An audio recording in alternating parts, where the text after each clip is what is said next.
Hey, welcome to another update on Archmage Rises. This is Thomas, and with me, as always, is it's Michael Herrera. And Mike, is it Mike or Michael? Either one works. Okay, so you have sat in for Nick, who is at PAX East right now, and basically I just needed a guy with a beard and glasses to fill in. How long have we known each other? I think it's been at least, I want to say 6 years. Yeah, probably.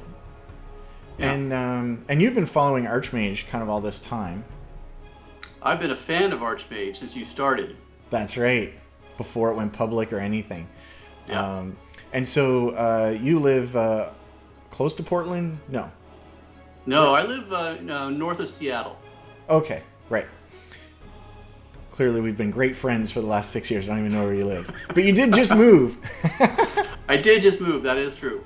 Yeah, and so we met at the CGDC game conference in Portland, Oregon. And, as you just said, you've been very interested in Archmage kind of from the very beginning. I remember one time I did a presentation on Archmage, which you happened to miss for reasons that I can't remember. It wasn't your fault or anything, but you missed it. And I was like, wow, this guy's like really into it. So I gave you a private presentation. I went through the whole thing again. I appreciated that, by the way. Yeah. Wow. Hey, I'm happy someone's, that excited about the game. And then while I was doing that private presentation, people kept walking in behind and we got a little group going again, even though they'd already seen it. Yeah. So, well, what's always impressed me is that you're not just making a game, you're making a system that could be reskinned fairly easily. And it's quite amazing what you've been doing so far. Well, thank you. I appreciate that. So this week in our update video, we have Michael, who's sitting in and helping me with it, and I appreciate that because I just threw an invite out on Facebook and was like, hey, I'm shooting in 20 minutes. Anybody want to jump in? And you were available, so that's great. So today's agenda, I'm going to talk about very quickly about the small council that I talked about last week, then give a quick health update, and then we're going to talk about the economy. Sound good? Sounds good. Yeah, okay. What are you going to do? Argue with me? No, that agenda sucks. Okay, so first thing is I talked last week about putting together a small council, and this is what I would call a steering committee for those who are in the corporate world. Or the political world, where there's like kind of a group of people that are like making sure something kind of stays on track or fulfills a particular vision or goal. And that is because my problem with my eye, we don't know what is causing that, and it could be something fatal. Not that we're hoping for that or necessarily expecting that, but I want to cover all my bases, and it made me feel better to say, you know what, I'm not wasting my time working on this game when I don't know what might be wrong with me. So I put together... I invited 5 people to be on what I call the small council, and so in my absence, they could help drive the design choices that happen with Archmage Rises. So these are people that I've interacted with over the years on the Steam forums, and just people I respect and really. I think they get what I'm trying to do. I mean, there's a lot of people out there that do, but just from the way that they said certain things, I'm like, wow, this person like really gets where this thing's going. And hopefully between the 3 of them, they can see this thing through to the end. And maybe it doesn't end up being exactly as I wanted. That's okay. Nobody owes me anything in that regard. I just want it to be a good game that's fun for everybody and fulfills on the promises that have been on my website list for like a long time. So the name of those 3 people are... so I had this problem. I invited 5 for 3 positions because, I thought some people would be like, oh, I'm kind of busy, or, hey, that's great, but it's not really for me, or something like that. Anyways, all 5 said yes, so I had this problem of, okay, who's going to be on it? So I said, you know what, if you don't make it on right away, then you're in the backup, right? If somebody needs to bow out or whatever, it's the next person. So, in no particular order, D-Row28, the guy who finally gave me his email address and got the email, Durhan, and Gameboon Treehugger. That's the small council representing you as the player base, hopefully seeing this game through to its completion. And I had to make a decision in the typical corporate way, which is to roll a d20 and see who won. So that's how I decided who the 3 of the 5 are on. So the other 2 guys are in backup, and that's Caleb Hawkins and Will Sama. Our backups. So that is the end of that, and that leads into a health update. So the problem is with my left eye, and if anybody saw the Facebook thing, I had a big patch over it because I had a giant needle in my eye on Monday afternoon. And so that needle to the eye actually made all the blurriness go away, and I can see pretty much perfectly. Like, it's not quite perfect because I have some damage on my retina, but for all intents and purposes, it's perfect. I can read the text, I can program, I can use my Word documents and all that stuff. So that's been really good. So unless something major changes, I am going to stop doing health updates because they're kind of depressing maybe, and just focus on the game. And so just thought I'd let everybody know that the giant needle to the eye that cost $1,500 did work. So yay for Big Pharma. How did that feel, Thomas? So when she first told me about it in the doctor's office, I was like, the cure is worse than the disease. I'll just go blind. Thank you very much. And then when she said, like, when it was like, no, you need to do this, like, this is like another appointment. It was like, no, you need to do this and we can schedule for tomorrow. I was like, and she's like, no, they put a lot of freezing on your eye or whatever. I mean, that doesn't even sound nice either. Like, hey, I'll freeze your eye and then it won't hurt. Anyway, she just said, you know what? It hurts less than a regular needle, like to the arm. So I was like, well, okay, I do want to see. So, okay, I'll do it, right? So I was there, and then I sit in the chair, and then she comes in. She's like, how are you doing? And I'm like, I'm scared. And she's like, good. If you weren't scared, then be concerned about your mental state. And if you were excited, I'd be concerned about that. And true enough, there's like no to little nerve endings in your eye. So right. There's actually like not much to feel. So right. It just feels like a little bit of pressure. And then I guess I had the unique experience of it feeling like she was injecting lava in the back of my eye. I guess other people don't feel something when the injection actually happens. But anyways, that was my reaction to it. But that went away after a few seconds, and then I was okay. You'd be surprised to know, Thomas, I've been through something similar. Oh, I did not know that. Yes, actually, my right eye, I had a corneal transplant. Like, does that mean what it sounds like? They took out my cornea and they replaced it with somebody else's. Wow. And so, yeah, that was something. So you're like a cyborg?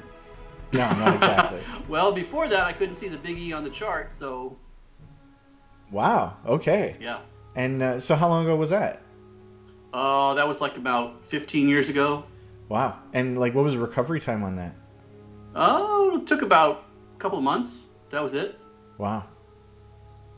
Okay. Well, you're the right guy to have on the show. They took stitches out, and that was it. Wow. That's amazing. They can do that. Yeah. I don't know. Needle to the eye to me just sounds like leeching. But hey, if it works, it works. It does. Did you decide to make the economy something more realistic, or did you decide to go along with something that's less than realistic? I tried to do a hybrid of the two, and we'll see that in a second. So I got kind of an explanation to do here about what it is that I decided for the economy. And so first I'll start with, I read everything everybody had to say about it, and I went and played some of the reference games that they referred to. I did a lot more thinking myself and just tried to come up with what is going to achieve this.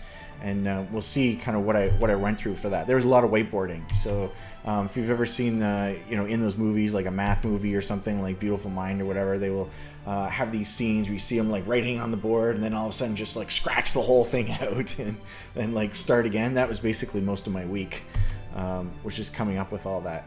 And so you can see the screen here, right? Yeah. Yeah, okay.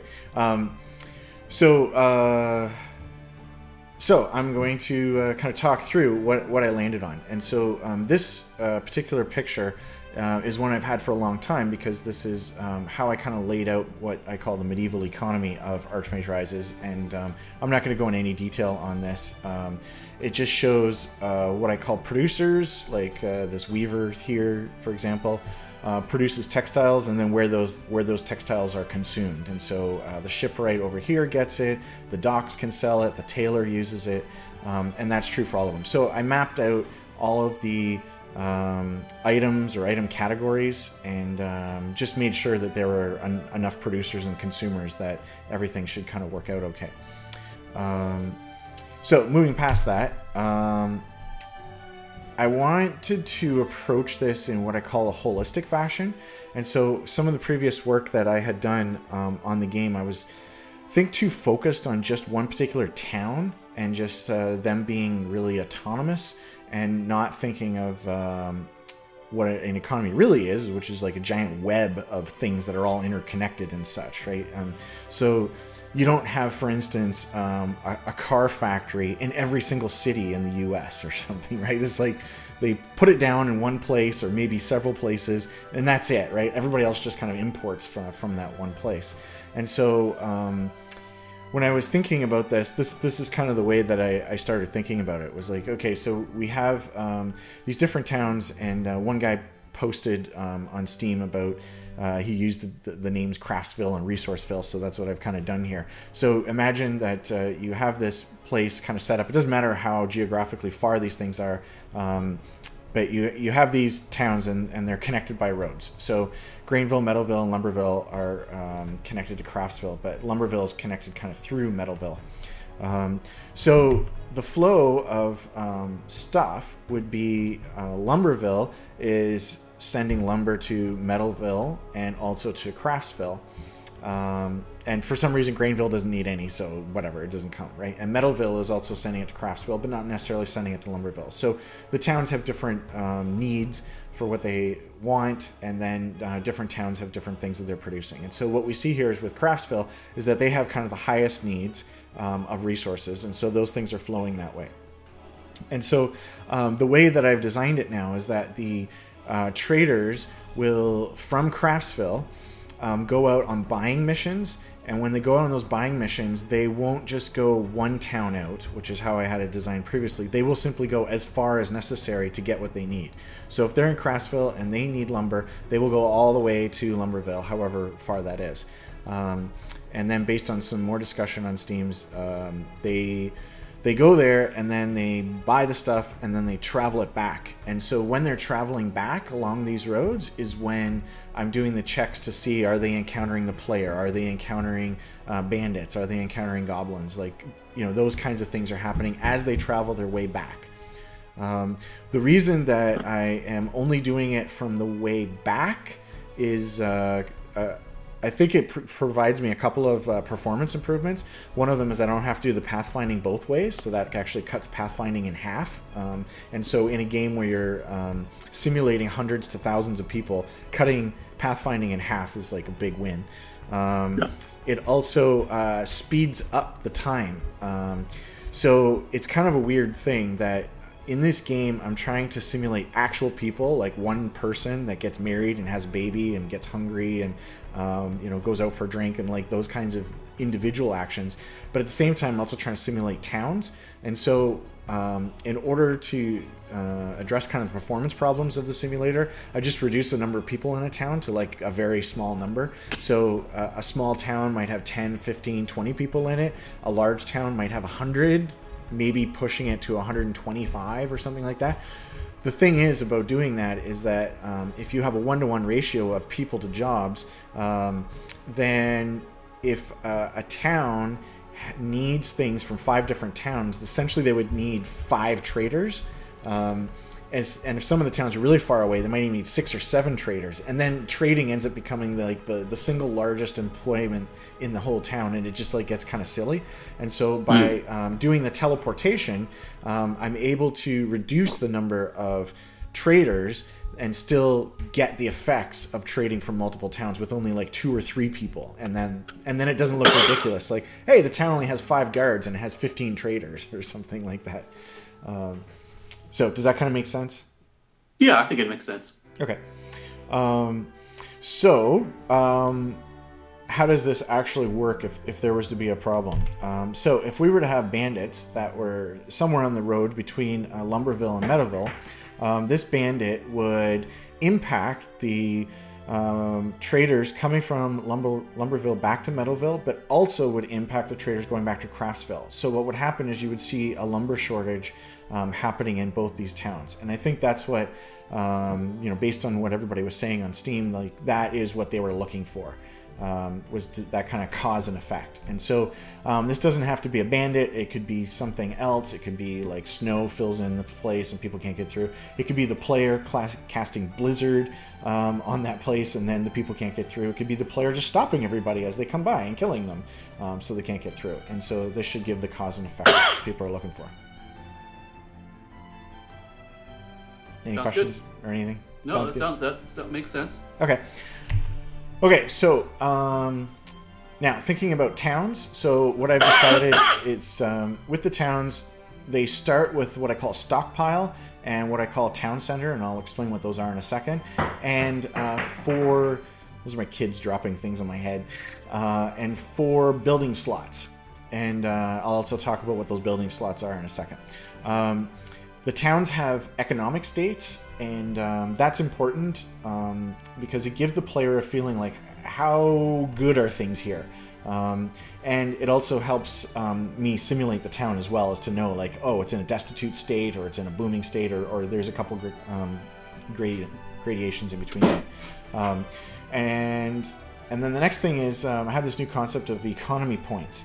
And so it's kind of like the towns are like a character, and they kind of build experience points. So as trades and stuff are happening within them, they kind of level up. And when they get enough economy points and they level up, then that creates a new slot for a new building. And then the mayor will go and build a new building.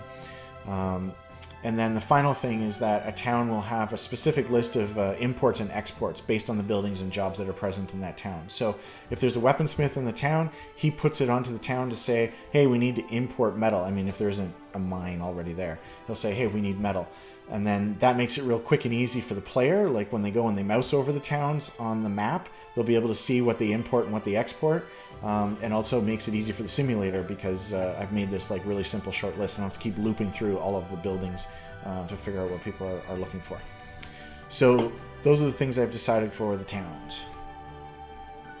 So I'm curious, Thomas, what would happen if the player decided to compete with the trader, with the NPC traders? Could he affect the economy in such a way that it messes up your program? I don't think so. The way they would be competing is going to the source location, buying up the stuff, and so if the trader got there, it would not be there anymore, right? So he's like, oh, I guess I'm going home empty-handed.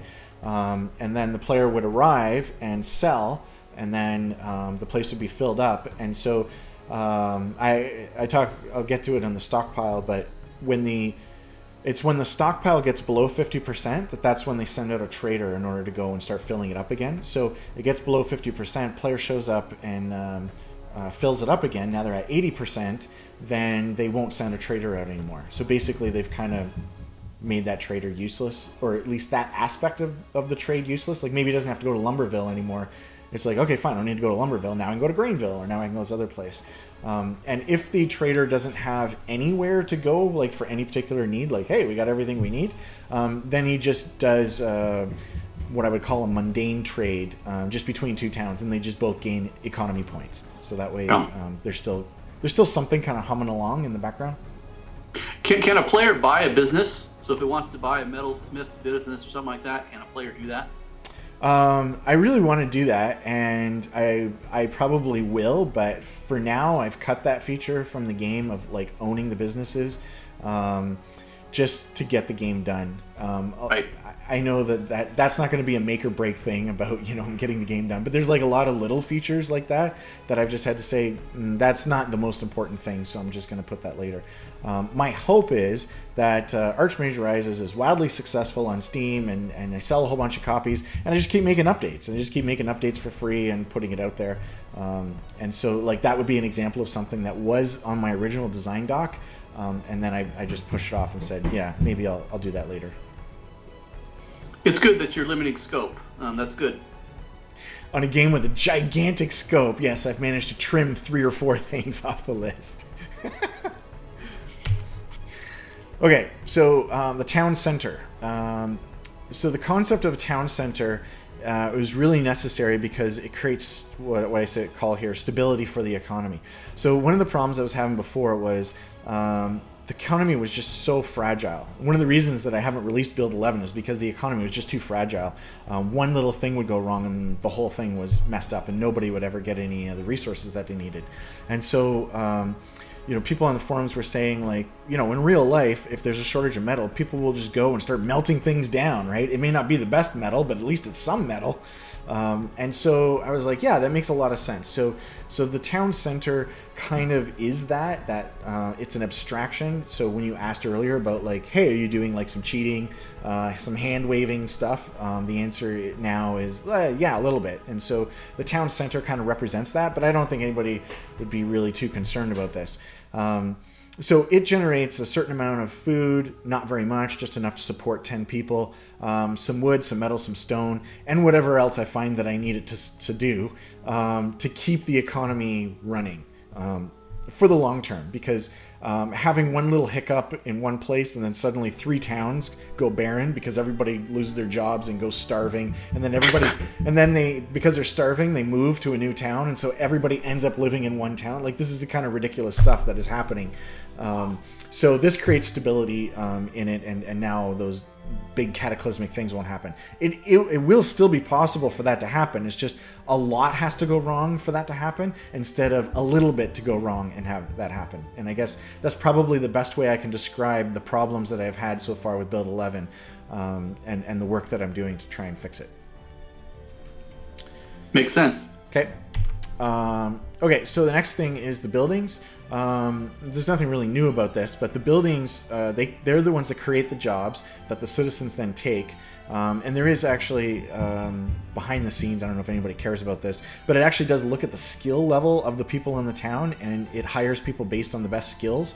So it's like, hey, I'm a blacksmith, and my core skill is strength.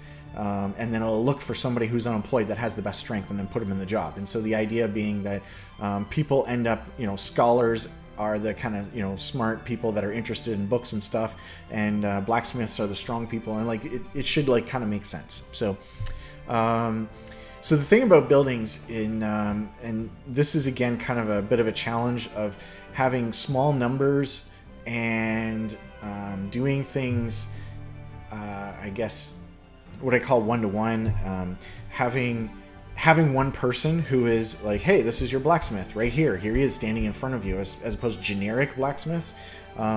Is that, okay, he has a blacksmith shop. Does that mean he's the only one that can do any kind of metalworking for anyone? Like he has to do all the horseshoes and the spoons and everything? And the answer to that is no. I'm just abstracting all that away and just saying, you know what, people have all their metal needs handled. And then if you see that there's a blacksmith shop, what that represents is the blacksmith shop is, they have an excess, or they have better skill than your normal blacksmith or something like that. And so that's why, this should give the towns specialization, and that's something that was really important to Nick. Now, he's not even on the project, and he's not even on the videos anymore, but I just want to make sure that he got what he wanted, which was towns that specialize. So you see this in medieval society, like in England, you would have certain towns that would just be all about the textiles and pretty much nothing else. And then, they would export all over the place. So that's kind of the idea here is you would have a town with a mine, and probably nobody else will have a mine, or very few other towns would have a mine. And so that place is, special and unique. Okay. So how does that fit in, Thomas, with your procedurally generated map? If you want certain towns that have specialties, is there like a certain number per map, or how does that work? So we generate the towns. We have like starter towns. That is like when people a long time ago came and settled this land, right? We have like a couple of starter towns. And then from there, the towns actually replicate. And when they're replicating, they'll kind of use an algorithm like in Civilization, where they'll look for certain resources and go, oh, well, it's better to be here on the river than it is, in the middle of nowhere. Or it's good to be next to a place, with a lot of iron, as opposed to just a big barren desert place or something like that. So it should be okay. And so as the time simulates and goes forward, as the player plays over the years, you'll see new towns start up, and that's just that algorithm taking place. Nice. I have to have towns start up because they can be destroyed, and so I can't just have starter towns and then you get destroyed and then everything's over. Okay, so stockpile. So the stockpile is where all the stuff, all the items and goods of a town are stored, and the merchants and the traders are trying to fill the stockpile. And so this is something that's pretty new in my new idea of the economy. I didn't have this before. And so rather than stocking things in the individual buildings, it's like one shared kind of resource. And again, this is where there's some kind of generalization going on. I call it one building. It doesn't have to be just one building. It could be like 3 little buildings and stuff, but I'm not going to actually go and model 3 separate little buildings inside the town. And so there's a maximum that they hold within their stockpile, and as the quantity in stock goes down, then the price goes up. Right? And so as it goes up, then the price goes down. Now, a place that produces, say, wood, they will have a much larger maximum stockpile for that. So by default, everybody has 20. So even if they don't want wood, they'll still take up to 20 wood. And then a place that produces wood might go up to 100. And so because they have, say, 90 out of 100, they're willing to sell it for a pretty low price. But once they start getting down to 20 out of 100, you'll see similar pricing to other places that have 20 out of 20. And so that's why the producers will pretty much always have a good deal on the stuff. Not every single time, but most likely they will, depending on their stock levels. And so the stockpile solves all the pricing algorithm problems that I was having. Can an NPC steal from the stockpile? Yes. And that is based on a level of unrest. And if the unrest, these are not features that are in build 11, but I'm plumbing it in so that I can put it in later. But when there's a certain amount of unrest, then people within the town, an individual guy with a family and a name, will then go and vandalize. And one of the vandalized things might be stealing, or you might be burning a building or whatever. Yeah. So these stockpile locations will need protection, like a guard or something. Yeah, again, it's kind of abstracted. Like, it's just, the shared stockpile of the town. So I'm not going to have a specific guard assigned to it. But if the player wanted to go and do something to the stockpile, then there would be sneak checks against the guards' perception ability and stuff, because there are guards in the town and stuff. I mean, you've seen the game, right? Like, so you've seen the game, and like, you don't actually have a guy that you're like moving around inside the town and stuff, right? So right. So if you want to go to the stockpile, there's some roles that are taking place behind the scenes, and then you're either there or you get caught. Got it. And that's true for the NPCs. Some people may not know this, but the way that I've designed the game is that anything the player can do, the NPCs can do. And so what that means is I actually designed the game purely for NPCs, and then the player just happens to control one of the NPCs in the world. And so that gives a lot of what I call verbs to the NPCs, and you wouldn't see that in other games, because a lot of other games are designed for this is what the player does and this is what the NPCs do, and they're, right. they're separate, maybe even separate teams that are working on those things. And so from day one, I was like, anything that the player can do, the AI can do as well. Right. And that makes your game pretty powerful. I hope so. It certainly makes it hard to make. Indeed. That's the result so far. I've made a game that's hard to make. So the final thing here is if you go to damage the stockpile, hit it with lightning or try to burn it down or like something like that, it's not an all or nothing type thing where it's like, oh, you hit the stockpile with lightning, everything is completely wiped out of the town, because I think that's unrealistic. You would probably not keep your grain with your metal and with your casks of ale. Like, those would probably be somewhat separated, maybe different buildings, different parts of the building. Like, maybe the fire got put out before it got to that stuff. So if you do attack the stockpile, whether it's you or an NPC, it will decide behind the scenes like what you actually damaged. So you would maybe get a little bit of damage or a lot of damage, and it would tell you like you destroyed 36 casks of ale, and then you can cry about it. Okay, so next thing is the mayor. So his job is he has a bunch of jobs, but strictly speaking for the economy, he fills the building slots when they become available. So I talked before about those economy points and how they would build up and then create a new available slot. So he looks at those slots and tries to make smart decisions as to how to fill them in with the best thing. And so the first thing he does is he prefers resources. So if the town... so all these towns start off small and they only have 4 slots, and those get filled up really quickly. And so that 5th slot becomes available. He's going to look for what resources do I have that I haven't currently exploited, right? So there was maybe a forest here. We don't have a lumber shop. Okay, fine. We'll build a lumber mill, and then now we have wood available. And so by putting that first, that allows the whole economy to have all the resources available, most likely. Right, because everybody's really focused on utilizing those resources.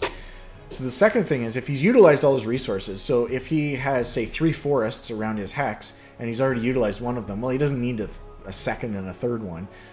So then he'll look at missing craftsmen. He'll look at missing craftsmen holistically. So if there's no weaver anywhere, then he's very likely to put a weaver. If there is a weaver somewhere, then... he'll go through everything, and if there's just nothing unique that he can put down, then he will look at distance. So, hey, there might be a weaver, but he's all the way across the continent. Okay, fine. It's a good opportunity to have a weaver here too. And so I may have to change these rules or add to them or something, but this is the idea that should allow the economy to evolve correctly, is what I'm hoping. So, Thomas, how does that mesh with towns specializing? Like if you have a town that specializes in, say, lumber, wouldn't you want more than one wood mill? I was thinking that... So first of all, this is the specialization, right? So like if he chooses lumber, then all the other towns are not choosing lumber because he did, right? Okay. So that is the specialization. Now, does he want to double down and triple down on it? The answer to that depends on what else he could build, right? So if he's got like 15 things he could possibly build, and one of them is a second lumber mill, then it's pretty likely that he's not going to build that. Right. But if he's down to 3 things, and one of them is a second lumber mill, then he might build a second lumber mill. And then, the lumber just comes in even faster, and then you end up getting better costing on that lumber. Right. Okay. And then the final thing is the traders. Or I guess I have one more slide after this. So the traders, I already explained a bit with that kind of little map of how they move around. So they're buying for the stockpile. They travel at real speed, as you saw. The important thing from a player perspective is that they can hire guards and provide escort missions. That's not going to be in Build 11. But this is creating the groundwork for that. It's always something that I wanted to have. So he knows that he's going through bandit territory. Well, he's a fool to just go there without anybody guarding him, right? And so kind of the night before or whatever, he would put out a news item saying, hey, I'm leaving tomorrow morning to go to this particular town. I'm looking for an escort. And so the player can see that and take that as a mission or ignore it. And NPCs can take it as a mission, whether they're army guards or other adventurers, because there's other adventurers that are NPCs in the game world. And so that's what he does. And then the final thing is that I have this issue with how do I lay down roads. And so I thought it made the most sense to track where the traders are actually going and the frequency of where they're going, and then just lay down the roads that way, which is actually how it was in the real world. Yeah. So that's what the traders do. And so what is the result of all this in terms of design? So there's been a lot of posting. I think the first post on the economy had like 20 comments. The second post on the economy had like 40 comments. And now I have a third post on the economy where I kind of laid all this out already. And I'm going through it kind of again with a little bit more information, but also for those who don't even read the forums so that they know. So what are the results? So the first thing is that I hope it's logical and somewhat realistic. And what I mean by that is, some players have said, like, I don't really care what you do as long as it makes sense to me, right? So, yeah, there's a little bit of hand-waving with how the traders teleport, but as long as you know that they really are tracing a route down the road all the way back home, then you know how it works and you can make decisions on that. The second thing is that the player can free up or block the trade routes, and that to me is important for the player's interaction. Next is that they can destroy buildings and ruin the jobs and the town supplies associated with those buildings. The player can create monopolies on certain products, so if they block the metal from a certain town, they just keep blocking it going out, and then maybe they're always raiding the place and taking the metal, or they have their own mine somehow and they're getting the metal, but somehow they're getting the metal, then they're the only ones with the metal and they can get the biggest possible price. It'll take a bunch of work to get a monopoly like that, and that's one of the things I like about Archmage, is that if you're so focused on that side of it, there's something else in the game you're ignoring, probably your scholarship, or the adventuring in the dungeons and stuff. And so since you only have so long to live, it's a real choice whether you're going to go for the monopoly side of things or not. So at the end of the day, I think this design will give profitable trade back to people, because what currently existed in build 11 was you couldn't trade profitably. The build that everybody has had that's about a year old now was actually better in terms of trading. And so I've tried to take some of the ideas that were really working in what was already in place for everyone and try to bring some of those ideas back to a much more simulated world than what existed in build 10. I didn't talk about it yet, but the citizens that live in a town, they actually rent their homes unless they have enough money in order to buy it. And so that creates the ability for the player to invest their money into owning homes, and then they can become a slumlord or a real estate baron throughout the world. The player can destroy or block certain hexes, and then that blocks certain workers. So if a worker is trying to go to a mine on a certain hex, and you stand there and you kill everybody that's coming that way, then that's how you stop the town from getting any metal. The ability to see where goods came from and why. So every time an item is created by a craftsman, or like some ore is mined by someone, it's actually stamped with the location and the guy who made it. And so if you were to inspect an item in the game, you could actually see where it came from. And so if you were to go to a town and buy some metal, you would be able to see, hey, this metal actually came from Metalville. And you would be able to kind of put two and two together and know, oh, I've never visited there, but clearly there's a mine there. And so you would be able to know things about the world without having seen them yet. And I think that's important. What's the last thing here?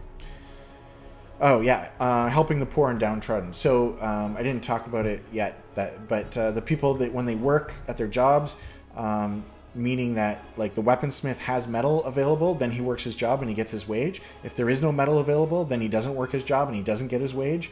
And so that's how you can affect the economy and how you can put certain families kind of destitute. So if you go and then give the people money, then they think you're a hero, and then they can live off of that money that you gave them. They don't have to work. And so that will actually stop them from becoming bandits or moving to other places. So I've played role-playing games before. There's like a beggar there, and then he's like, hey, can you spare some coins? And you give him some coins, and nothing happens. Nothing changes. He just says, thank you very much. And maybe you can't give him coins ever again, but he's still lying there, and he's there all the time. In this world with the simulator, if you give a family money, they actually stop begging and you won't see them anymore, and they'll just continue living their lives and hopefully try to get a new job. And then if they can't, then they go back to begging. And how long they spend in that begging state it then determines whether or not they move or they become a bandit. So nice. So that is the economy, and I am happy to hear what people have what they think about this. If they think this sounds kind of realistic enough and simulated enough for what they were hoping for. Yeah, I don't know if you have any questions, Michael, from what you saw here. So it looks like you have an idea of what you want to do. How long, schedule-wise, do you think it'll take for you to implement this? You're a cruel, cruel man. I don't know. Well, you made decisions. It sounds like you've come to a decision of what you want to do, and that's good. Yeah. Because that's been blocking you before. Yeah. So I think I'll know better in about a week. Because some of this I've already built before. Some of it already is built, and some of it needs to be changed to this. So this week, it took me most of this week to reach these conclusions. Okay. One of the things that you never see when a stand-up comedian does his act, or when you play a video game, what you never see is all the stuff they cut, all the stuff they reworked, right? Yeah. So it's like, oh, Chris Rock goes up and he does an hour of comedy. Well, that seems pretty easy. You just have to write an hour's worth of jokes. No, he had to write 200 hours worth of jokes, and he had to get it down to an hour, right? And so it's like, wow, it took you a whole week to come up with this? And the answer is yes, because I threw away a lot of ideas along the way. So now that I have a clear picture of what I'm doing, I think 2, 3, 4 days would be a realistic amount of time to really get this going. Maybe it's not completely done, but I'm over the hump, I hope. Frankly, this whole economy thing has dragged on way too long. It's like the whole month of March. And I'm sick of it. So I'm hoping I'm at the end of this, and I hope next week the update is, hey, everybody, the economy's done. Moving on to other tasks now. Nice. Okay, so that's actually a good segue to what I wanted to ask people. I put a bunch of work into preparing, this update today, going so far as to recruit Michael Herrera to come into it. And I'm just curious if, weekly updates are really necessary. Because all I did was a lot of design work this week, and I was like, man, what am I really going to talk about? There's nothing in a sense to show. I mean, that's why I made some PowerPoint to try and show what I've been working on. But I'm really curious about the weekly updates. I know when I first started them, and Nick's like, you're crazy to do a weekly update. It certainly does take its toll. I have to do one every single week. There's video editing and publishing and all this stuff that goes along with it. So what about every other week? Now, I know there's some people that are like, hey, I look forward to that video every single Monday morning. I watch it at this time with this cup of coffee and that kind of bagel. And, that's what I do, right? So I'm just curious how many people are out there that, like these weekly videos. Now, this video has actually gone on a really long time, a lot longer than most of the other ones. But so some weeks I'm just like, man, I'm really, really scratching trying to find something to talk about for the update video. So just curious what people think. If they're like, nope, keep doing the update videos, and we get it that some will be kind of crappy and some will be good. Or if you're like, yeah, you know what, if you do every other week, that's good too. So what do you think, Michael? I like the weekly updates. I think if you just have the right person co-hosting it with you, get the right questions, it'll be a longer video segment. That's right. Okay. So we'll just keep cycling through people. Yeah, there you go. Every week, a new co-host. Okay, so people can answer in the comments on YouTube, Facebook, Steam. Tell me what you think about whether weekly or bi-weekly updates. And what you think about the economy. And what you think about everything. What you think about rainbows and puppies. Okay, well, that's all I have to say this week. I don't know if you have any questions or anything you want to say, Michael? Nope, that's it. Okay. I enjoyed being on it. Okay, well, thank you for being here, and goodbye, everybody.